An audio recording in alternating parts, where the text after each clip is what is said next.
ঠাকুরগাঁওয়ে কুয়াশার চাদরে ঢেকে রয়েছে চারপাশ। হিমবাতাসে বেড়েছে শীতের প্রকোপ। পৌর শহরের অপরাজেয় ৭১-এর সামনে থেকে বিস্তারিত জানিয়েছেন প্রতিনিধি MS আমাদ।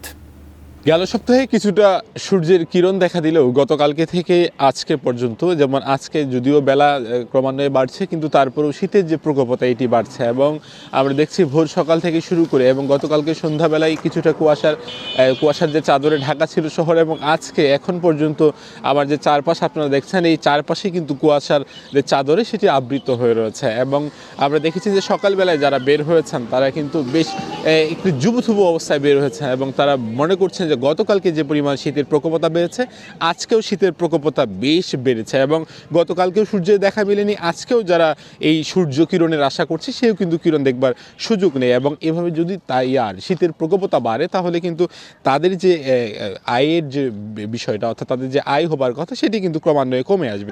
যাদের বিত্তবান রয়েছেন এবং যারা সামাজিক এবং রাজনৈতিক সংগঠন রয়েছে, তাদেরও এই শীতার্ত মানুষের পাশে দাঁড়ানোর আহ্বান জানিয়েছেন। এবং যদি বলে রাখি, যদিও ঠাকুরগাঁও আবহাওয়া অফিসে আমরা সকালে দেখেছি সকাল 6টার দিকে ঠাকুরগাঁয়ের যে তাপমাত্রা সেটি প্রায় 10 ডিগ্রি সেলসিয়াস ছিল এবং এখনও তাপমাত্রা সেরকমই রয়েছে, কিছুটা ওঠানামা করছে। তবে এরকম যদি আরও বেশি থেকে থাকে, তাহলে এই শীতার্ত মানুষ ঠাকুরগাঁয়ের জন্য আরেকটি সংগ্রাম হবে এই ঠাকুরগাঁয়ের শীত।